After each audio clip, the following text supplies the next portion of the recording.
Here.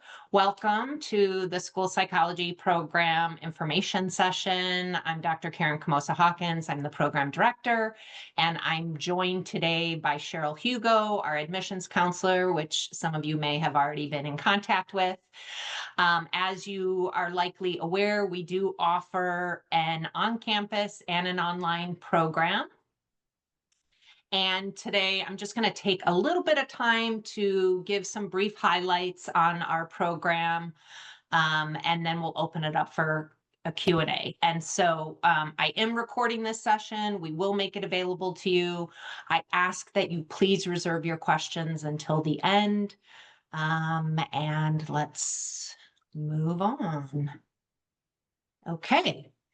So we have a 63 unit program leading to graduate degrees, two, in fact, an MA after you complete year 2 in the program and an EDS after you complete year 3. That comes along with the California PPS credential in school psychology. Our cohort sizes range anywhere from 16 to 20 each for online and on campus. So each year we admit a total of 32 to 40 students. And I do want to just note that you can apply for and be admitted to either the online program or the on-campus program. And then related to the online program, it is at least 50% synchronous or face-to-face via Zoom, much like this. And the on-campus program actually does offer some hybrid courses as well. Most of it is on campus, but from, here and there, we have some courses that are hybrid. All right, so I do want to mention that our program is highly rigorous, but what that means is you will be well prepared for your career as a school psychologist. Our graduates are highly competitive because of our program's reputation. All of our courses in the 3 years of the program are offered in the evening, which allows our students to work and complete fieldwork requirements during the school day. So having flexibility in your day job in year 1 and year 2 is important because you are juggling a lot of different things. And in year 3, our students are working full-time at their internships, whether it's paid or unpaid. So some unpaid or low-paid interns might actually work as TAs, teaching assistants, or research assistants, RAs, because those jobs are generally pretty flexible in terms of the time and a low time commitment, usually about 5 to 7 hours per week. So some students do try to tack on some additional work, but if you don't have to, I suggest you focus on internship in year 3. I do want to mention that our paid intern positions really do fluctuate from year to year based on school district budgets. It's nothing we have control over. It just depends on any given year and what's going on in different school districts. So I did note for you here that this year we have 39 interns out there across the state of California. And we only have 6 who are being paid the full salary of a starting school psychologist, which is pretty fabulous. But last year we had 12 that were making about that salary as well. So it just, every year you just never know. So you're not sure what, we can't make any promises. We do have 7 interns this year who have elected to take unpaid internships. I think there's pros and cons to both. So there's definitely some benefits to taking an unpaid internship if you're in a position to do that. I know most of our students obviously want to try and make some money, and so other districts do have smaller stipends, anywhere from as little as $5,000 for the year or up to $40,000 for the year. But at least it's something to kind of hold you over until you get your credential and have that full-time job the following year. Let's see, what else did I want to say? I do want to just mention, it's all about really building our students knowledge and skills over time. So we build that foundation in year one. We do introduce some field-based assignments to get you out there, connecting theory to practice. And then once you're in year two, you really are, a lot more focused on connecting knowledge and skills to practice because you have a 2-day-a-week practicum, which is a total of 500 hours for the year. And some of our courses, the ones that have more intensive clinical supervision, are smaller sections. So we break up the cohort into smaller sections. And then in year three, like I mentioned, you'll do that full-time internship, which is a total of 1,200 hours across the year. And your focus is really on deepening your knowledge and skills. You are expected to take the Praxis 2 exam, which is essentially our comprehensive exam, but it does actually, you're then eligible to become a nationally certified school psychologist. You just have to apply once you graduate and probably pay a fee, and then you're nationally certified, which is a great thing too. And then throughout the program, you can count on classes being, for year one, you might have one semester where you have courses 3 evenings a week. The other semester, we keep it to 2 evenings a week. And then in year two, we keep your courses to 2 evenings a week. And then year three, in all likelihood, it might be 1, possibly 2, but you have a lighter course load in year three. All right, next up, I want to just talk about our 5 learning strands, which set us apart from other programs and really inform our learning outcomes. So the following 5 interrelated areas of content knowledge and applied skills are embedded throughout our program curriculum to ensure a well-rounded learning experience and to prepare you for being a successful school psychologist. So the first 4 of our 5 learning strands, which are incorporated in all 3 years of the program, are integration of research theory and practice, self-care, stress management, and burnout prevention, leadership development, positive mental health, motivation, and resilience. So you will see how these areas truly relate to everything school psychologists do. And you will discover how important it is to utilize evidence-based practices in all aspects of your work as a school psychologist, so that, we're really relying on theory and research in our practices. And we will guide you in uncovering and capitalizing on your own individual strengths as you develop your leadership skills, because school psychologists are viewed and operate as leaders within the school community. So being strong leaders is really important. And you will also find that we focus on strengths and assets rather than deficits, which is something we expect our students to do in practice, but also when it comes to your own self-care. And so striking a positive work-life balance and stress management are key to your success in the program, as well as within your career as a school psychologist.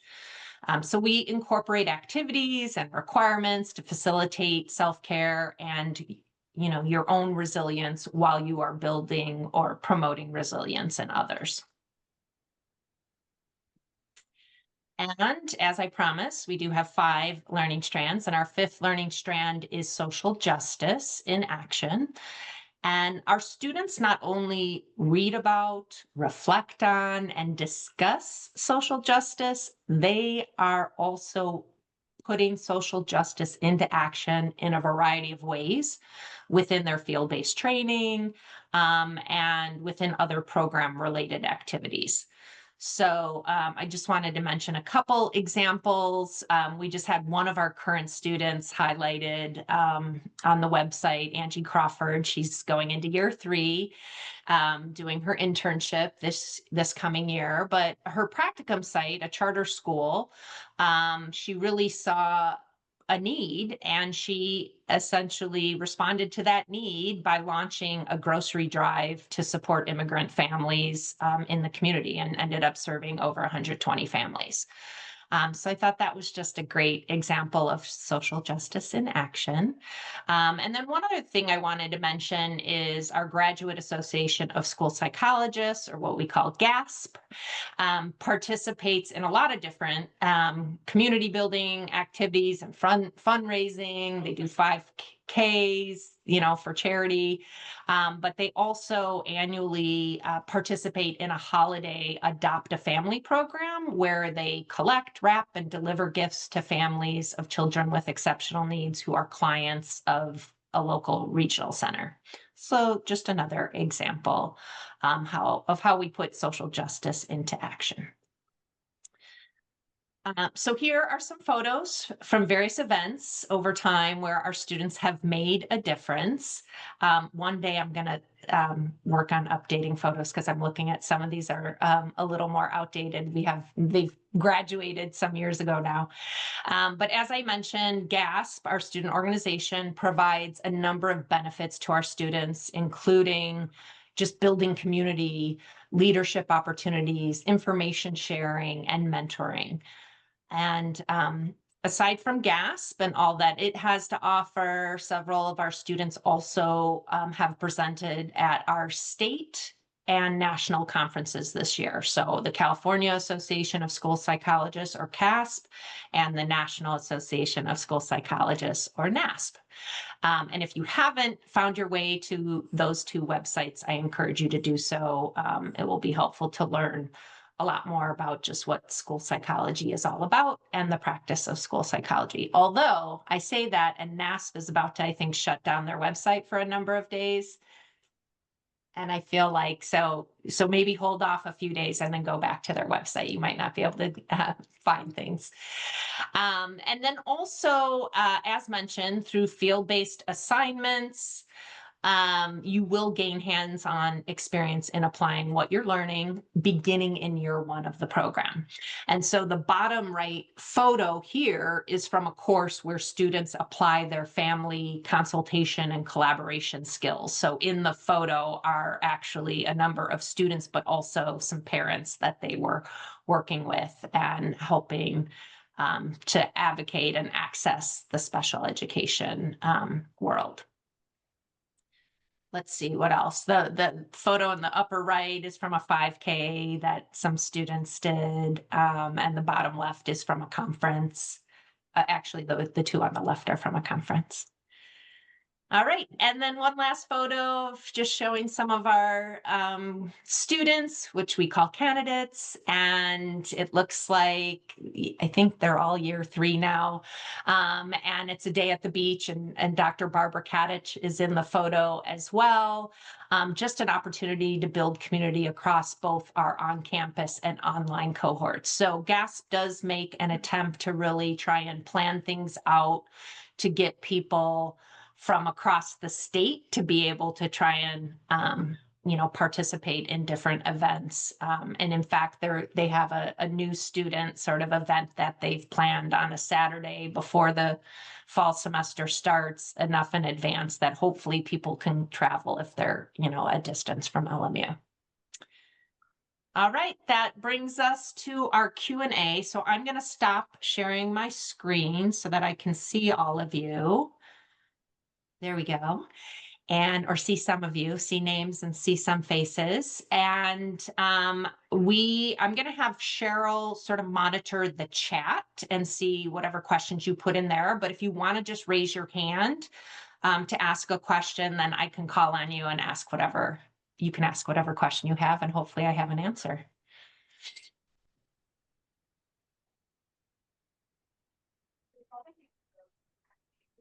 Or maybe I've answered all of your questions. Wouldn't that be wonderful? I've never been in an information session where someone had no questions or no one had questions. Right? Does that mean I'm getting better at this? Yeah. Yes, Sydney. I was trying to figure out how to raise my hand, but I couldn't find that button. So thank you for noticing. Yes. First question, I was wondering, from your candidates, does anyone report having like it being challenging to maintain full-time or part-time work while being a student?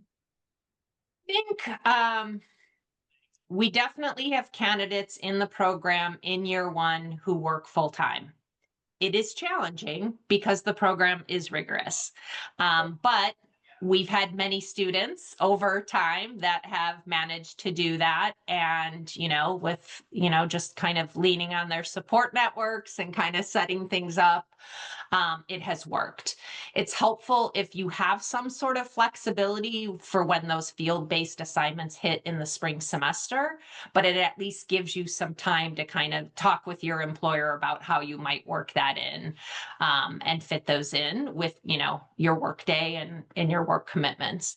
Year two, I would say, it depends on what kind of job you have and the flexibility of those hours, because you definitely have to be in a school on campus doing your practicum 2 days a week.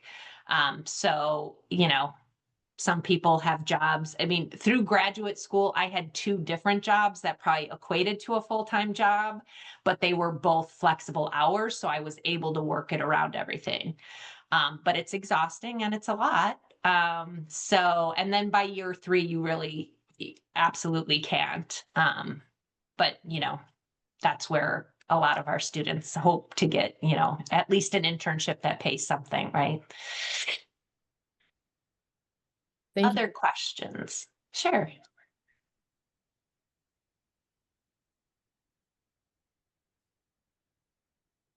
And if you want at some point too, I can put you in contact with some students who do work full time. Um, you know, and they can kind of give you their insight. Of course, every individual's different, so you might talk to one and they have one idea and someone else has another. Jonah. Hi. Hi. My question is, as far as the internship process goes, are the students like how involved is LMU in finding the internships, or is it just kind of like independent yeah. Got it. Thank you. I'm glad you mentioned that. So we do have a fieldwork coordinator. That's Dr. Dawn Richards, and she works really hard at providing advisement to our students. So we do it as a cohort in year 1, in year 2, at multiple points, and then she meets with students individually as well. What she also does is shares a list of our existing district partners. So those that we've already entered into a memorandum of understanding with, which is sort of the official right way of partnering. And that's sort of the easiest way to, find a place that we've already, but if you have a new district that we haven't already partnered with, then we will, go through that process, and establish that partnership. The positions for practicum and internship oftentimes are posted on EdJoin. And so if they're not, we get information from districts in advance, and then and then it's usually Dr. Richards who shares that out, as far as who's hiring and stuff like that. So it is the student's responsibility to sort of find an interview for, right, apply for those positions, but we do provide a lot of support and guidance along the way. Thank you. I appreciate it. No problem. I can never get my answers out like any more succinctly. There's always more to say.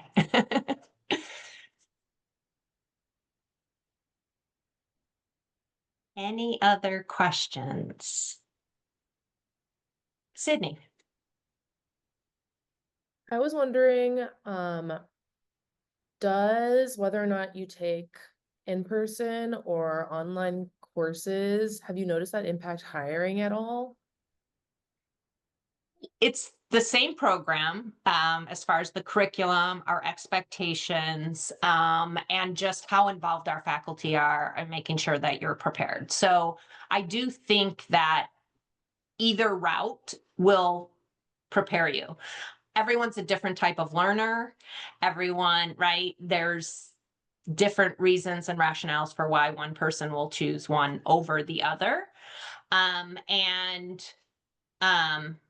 I would say that you're certainly just as competitive coming out of either one. I think it's really all about how well prepared the student is in terms of preparing for, planning, for those interviews, and attending all of the advisement meetings that we have, and taking advantage of all the resources and supports that we do provide, so that you're well prepared to engage with, finding, whether it's field-based field work, assignments while you're in the program, or jobs when you complete the program. But our graduates have no problem finding jobs out there, really. There is still a shortage of school psychologists. You might not get your first choice when you first graduate, but there is a job for you. Dr. Hawkins, I'm going to let you answer this one. Someone asked in the chat, can you please elaborate on how you advocate for self-care, stress management, and burnout prevention? Sure. So we talk about it in classes. There's activities that are built into classes. I know that Dr. Emily Fisher, who teaches our advanced counseling classes that fall in year 2 in particular, when you're balancing practicum with your coursework and all of that, things are ramping up. She has some activities and assignments built into that, where you're kind of building out goals for self-care and monitoring your progress on that. When you're an intern, you actually have to log at least 2 hours of self-care every week. That is a CTC requirement. So the California Commission on Teacher Credentialing has an expectation that, we are preparing people and holding them accountable for practicing self-care. So there's a lot, you'll read about it, we'll talk about it. We do a lot of encouraging all along the way. Just trying to support you in managing that stress. There's also a lot of LMU resources we often refer our students to, from disability support services to student psychological services. We have a community of care that, refers to other types of resources and things as things pop up. So I think that our faculty really prioritize it, and we want you to be successful in terms of self-care. And I even ask my students to try and hold me accountable, because that's an area of growth for me. It wasn't anything I was taught or talked about when I was in graduate school at all. This is just a recent sort of phenomenon that we're all talking about, the importance of self-care and stress management. So it is something that we really emphasize. Dominique.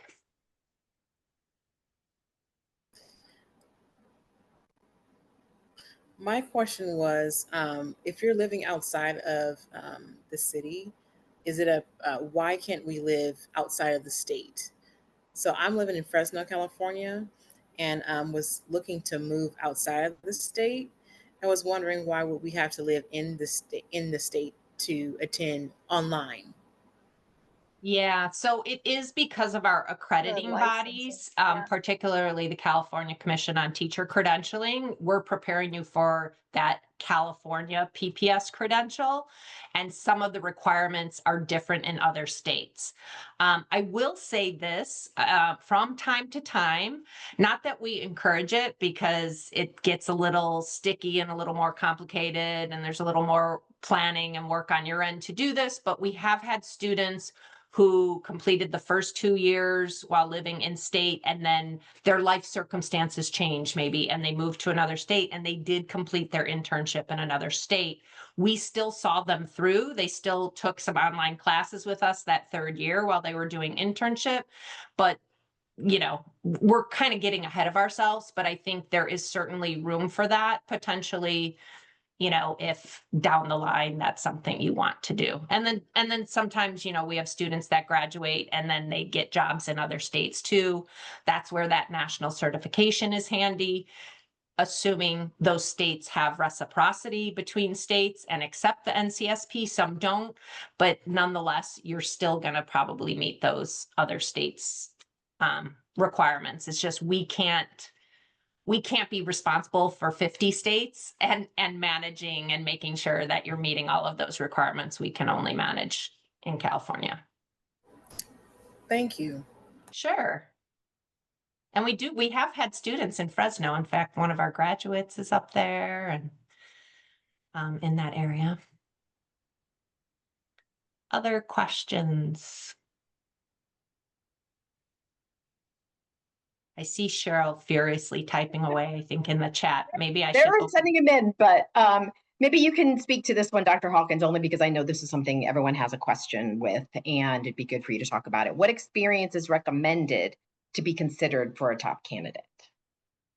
Yes. So we definitely, ideally you have an undergrad degree in psychology or a related area, right? And we have had people who have a background in education, are former teachers, or work in other capacities in the schools, and that's fair game too. I think what's most important is that you have experience working with kids in some capacity.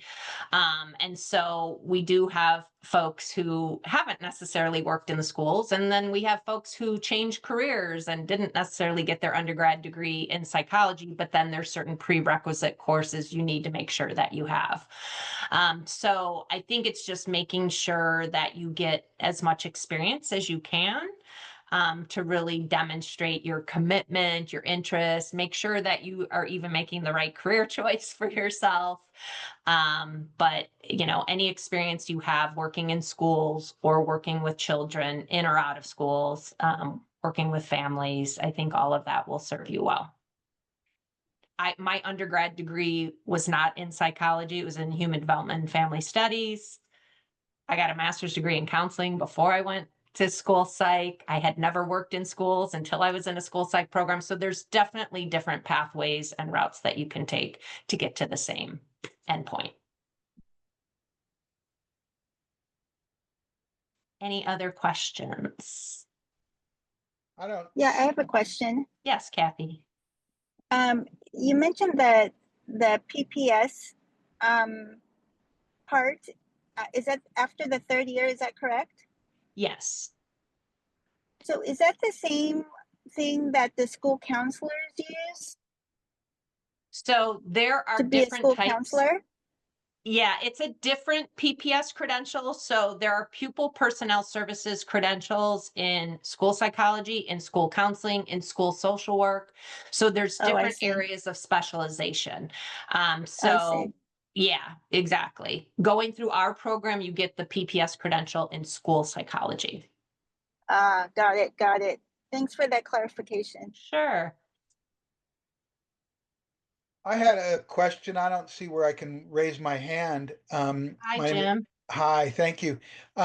Did you say after the third year you graduate, you're basically done, or is there a test to get this PPS?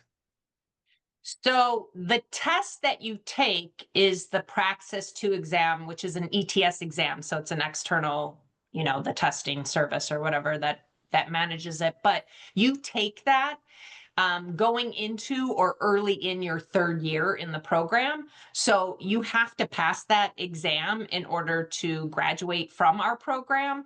But then once you graduate, to apply for the NCSP, the national certification, then you've already passed the exam. All you have to do is complete the application, submit a couple forms, submit your fee, and boom, you're nationally certified. Okay, so basically you're done once you do that. And then you said you could basically go right away and start applying for school jobs. I'm wondering, is there other popular type jobs that these people, these graduates go into, or it's not exclusive to school psychology? I would say that the overwhelming majority of our students, particularly right out of the program, are working as school psychologists in schools. You will be eligible after 2 years of practicing as a credentialed school psychologist to take the licensed educational psychologist exam or LEP exam through the Board of Behavioral Sciences. And so that actually would allow you to work privately outside of the context of schools. So there's definitely some folks, I have my LEP, and have done some work using that license.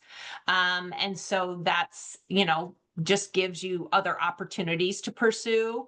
We have, graduates who go on for their doctorates if they so choose. We have graduates who are teaching, whether it's for us or other institutions, graduate programs or otherwise. Some of our graduates, they practice as a school psychologist and then they get their administrative credential and then they get promoted to be a school administrator or a school district administrator. Oftentimes it's what's called a program specialist or a coordinator of psych services or a special education director, executive director. So there's lots of different opportunities, certainly, that you can, build on. And then plenty of people, they spend their whole career as a school psychologist quite contently and happy, to do that. But it is required to have 2 years before you can do the LEP. Before you, Correct. yeah, I see. Yes. And are males allowed to do this program? I don't see any. I was kidding. That But is, I see some other names that I would jump to the conclusion all right. quickly that they're males here, but and we do have, it's funny because some years we have predominantly, if not all females, and then other years we have this influx of males. So that varies from year to year as well. We Okay. welcome all gender identities. Okay, good. We Thank welcome you. everyone. Yes, Thank you. sure. Any other questions? I had a question. Yes, Danielle.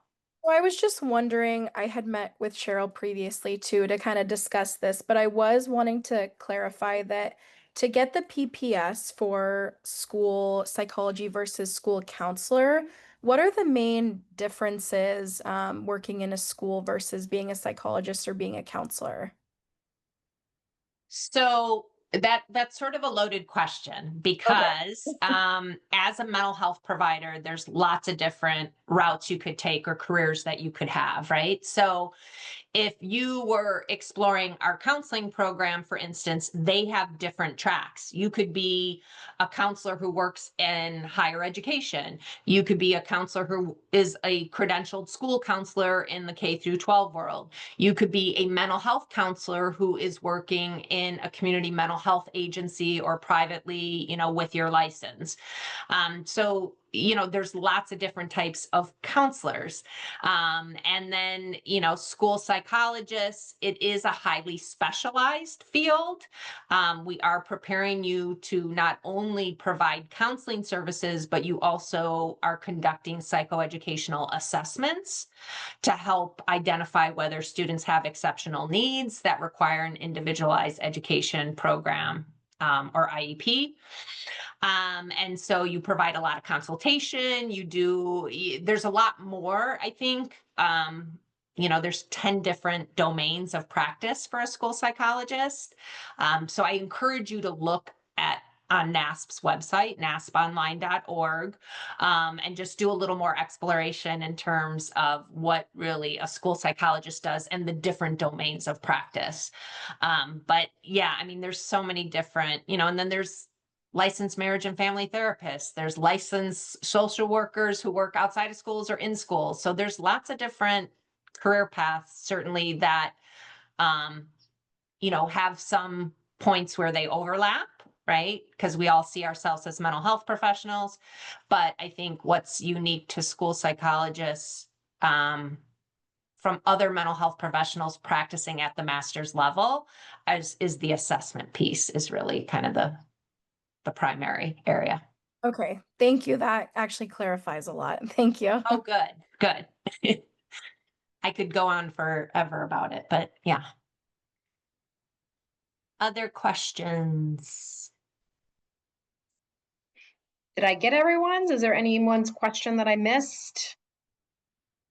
Let me Okay. know.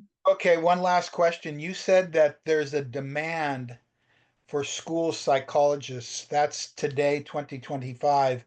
These students will be graduating in 3 years, and I know it's hard to predict, but does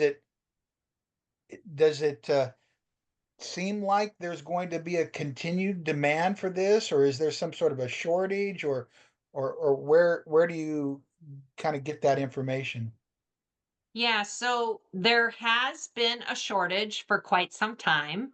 I actually have a meeting tomorrow with a colleague who's in Florida who wants to write a federal grant to respond to the shortage of school psychologists that is nationwide.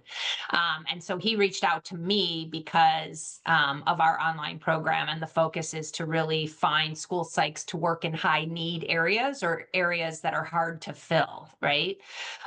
So I do think the fact that there's even a federal grant right now in support of that, I think speaks to that there is still certainly this need.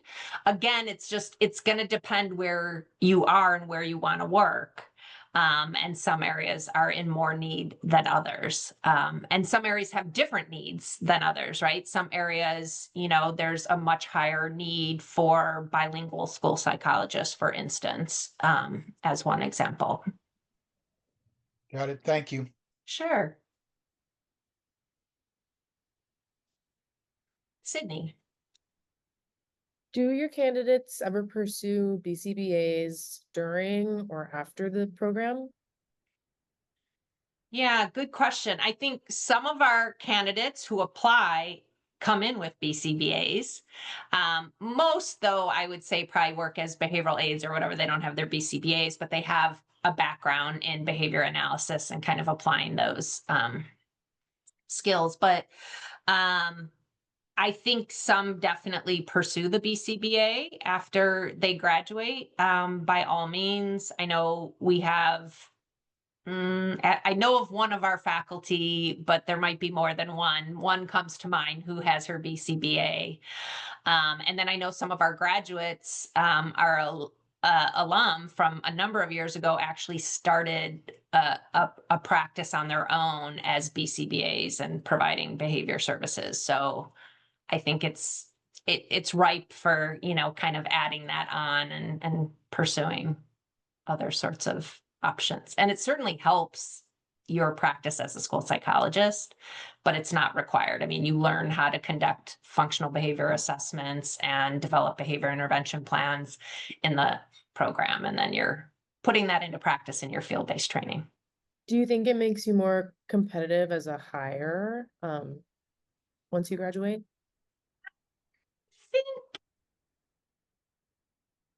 I think the more you are prepared and the different certifications and things, I mean, it's certainly those things make you more competitive. It really is going to just depend on a district's needs. Most districts, in my experience, and I have worked across a number of districts, they have BCBAs and that is their specialization and that is their focus, right? And school psychologists are doing their thing. Obviously, they collaborate and work together a lot. As a school psychologist, I think if I saw that on someone's resume, as, being someone who used to be in a position to hire people, I'd be like, oh, that's impressive. That's great, but would it make me hire them over someone else? I mean, if everything else is equal, then certainly it gives you an edge. But there's so many other factors at play. But yeah, I mean, I think it's not a necessity, but it's a bonus. It looks good. Okay, that clarifies things. Thank you. Sure. Jenna. Hi again. I was looking at I was thinking about the PowerPoint that you shared. I can't see it now, but the year 2 field work, what does that look like? Is it working individually with students or like a group setting or? So you're 2 days a week. You have a field mentor assigned to you who is a credentialed school psychologist who supervises your experiences. We provide a practicum handbook for our candidates, and we provide a field mentor manual for our field mentors that list out all of the required activities. And so you will be providing services within the various NASP domains. So you will provide individual counseling, you'll provide group counseling, you will start to conduct various components of assessments and participate in student success team or SST meetings, IEP meetings, 504 meetings. So there's a lot of different activities and experiences that you'll get. So it's really about you you'll have the foundational coursework to prepare you for walking into that. And then that gives you the opportunity to start practicing those skills and kind of build on that to prepare you for your internship applications and your internship year, where you're still working under the supervision of a credentialed school psychologist, but you're now there 5 days a week. And there's an expectation that you will very quickly become more and more independent as an intern, still under supervision of a field mentor and a university supervisor or program faculty.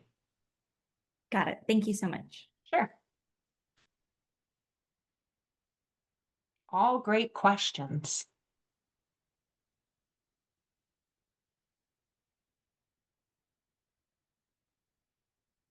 Any other questions?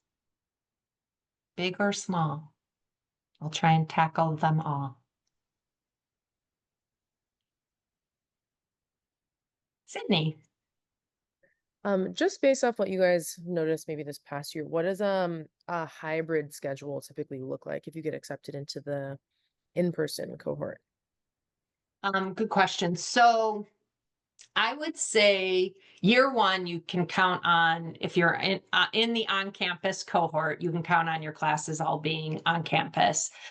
Some courses might have a week where you're joining via Zoom or you have some sort of activity you're doing instead of coming to class. I can't really speak to individual courses and to what extent they do that. But in year two, because you are doing practicum 2 days a week, what we try to do is have you only have to come to campus 1 day a week. And then the other day, so you'll have back-to-back classes on campus 1 day and then, or evening. And then another evening, you'll have back-to-back classes online. And those are your practicum supervision course and your advanced counseling supervision course. So they're those classes that have smaller sections and are just structured different. They're not content courses per se, not that you aren't getting some content in those classes, but they're more focused on providing you with that support and mentoring and guidance related to your clinical skills. And so that's why we've kind of structured that way, just so people can still balance doing some, work and doing practicum and taking the courses. So we try and do it that way. And then I would say year three, you have 4 units that you're taking each semester along with internship. One is your internship supervision class each semester, and then a 1-unit class. And you would come to campus and we would do that once a week. So we try and minimize how many times you have to commute to campus, basically. Thank you. Sure.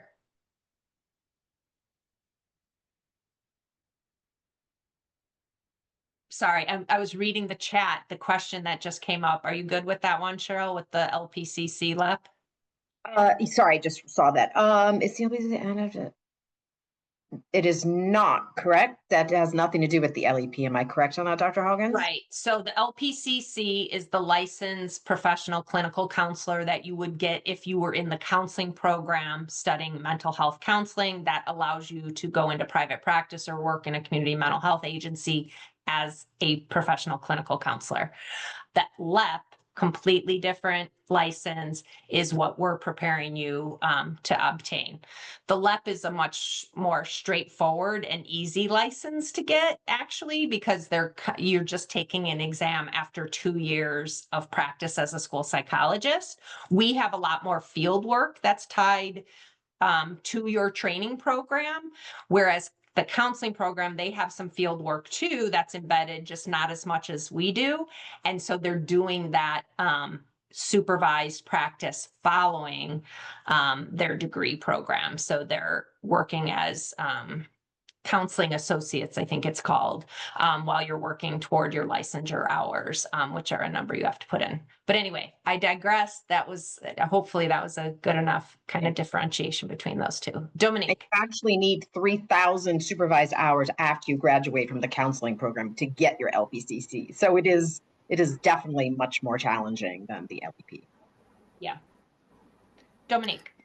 My question is, what are the class times for the online cohort? I know it starts later afternoon to the evening. Is that like around 5 o'clock?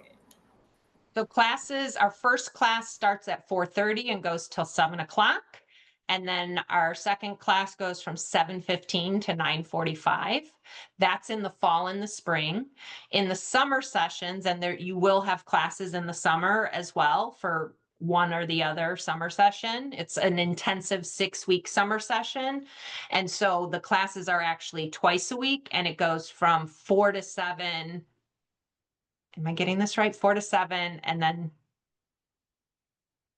7. Anyway, they start earlier. They start at 4, and then I think go as late as 10 in the summer. All of a sudden, I'm like second guessing myself. What's the schedule? I do know it's longer, but I can't remember the exact time either. I know. I think it's 3 hours per class session, and it's twice a week. And then how many classes each week? So during the fall and spring, our classes, each class is only once a week for 2.5 hours. And so that's why we're able to fit the classes into 2 nights a week, for instance, because you're taking 4 classes, but it's across 2 nights a week.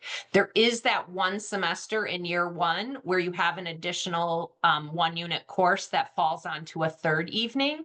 The 1 unit courses, though, are only an hour long.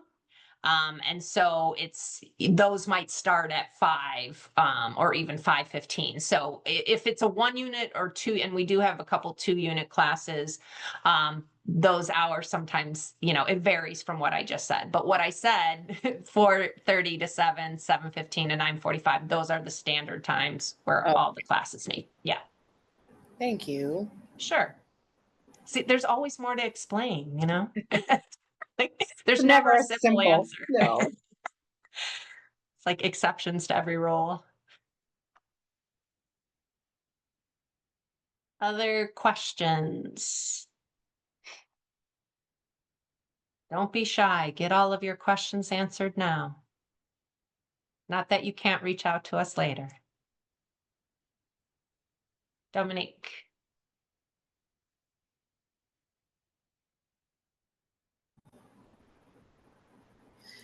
You said for summer, is it 1 class per week?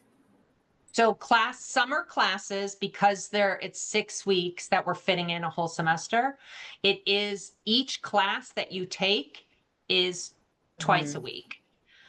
So we still keep it contained to 2 days a week. So you would have back to back. So when you start the program, you start in summer session 2, which is the second half of our summer, and you take a 1 unit sort of introductory class. Yes. And so that's like a 5 to 6 or 6 to 7, or maybe 4 to 5, 5 to 6, something like that. In the summer between year 1 and year 2, you take 1 class in summer. So it would be most likely 4 o'clock to 7 o'clock, 2 days a week. Mm-hmm. Either Monday, Wednesday, or Tuesday, Thursday. And then in between year 2 and year 3, you actually take 2 summer session 1 courses, and that's where we do those back to back, either Monday, Wednesday, or Tuesday, Thursday, but they are back to back. Sydney.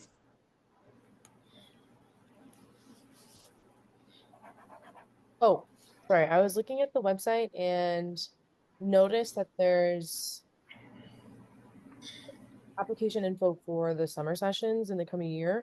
I was wondering, or you were referring to fall and winter sessions also. So there's admission for, I guess, each quarter, or We do not have rolling admissions. So the counseling program, some of our other programs in the School of Ed have rolling admissions throughout the year. We only have one admission season. Your applications are due, what do we say, February 6th, Cheryl? Is that right? First Friday of February, which is February 6th, 2026. First Friday in February.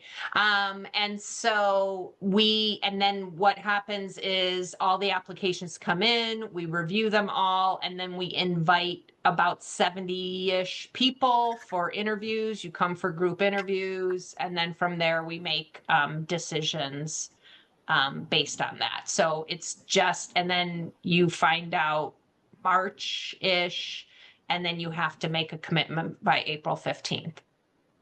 Okay. And so the first year would take place during summer session. End of June. Yeah, very end of June, I think, through July. Our summer session 2 right now is in place. I think this Friday, it's the end of this week is, I think, the last week of our second summer session. So there's a little time in between that summer session and the fall semester. Okay, sounds good. And then I did see about the group interviews that you were speaking about after the application process. Can those happen online or are they in person only? We actually have done our whole admissions process is done online for both on-campus and online programs. We've just decided to make it sort of standard across both programs, and it just helps us as a program to kind of manage it because it's a pretty hectic week for us and it's a lot we're kind of juggling. So you can expect that the group interviews would be held via Zoom, just like this, and it would be, a few faculty, maybe only 2 of us, that would be, with a small group of people interviewing. Okay, And there's a writing activity too associated with the interviews. gotcha. Okay, thank you. Sure. I know we have 5 minutes left, so I just want to mention that as you're coming up with your final questions.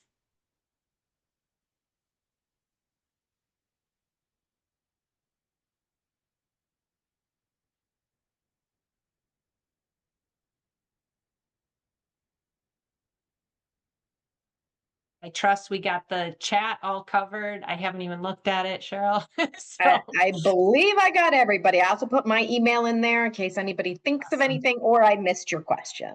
Yes. So Thank you, feel free to Cheryl. email, of course. I could not do this without you. Nor could I do this multiple times a month, just saying, like that other person. Every so often is enough.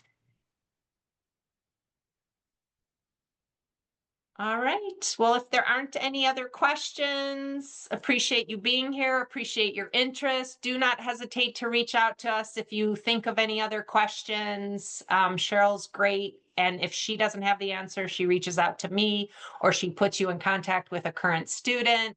So we will get you covered and make sure all of your questions and concerns get addressed so you make the right decision for you.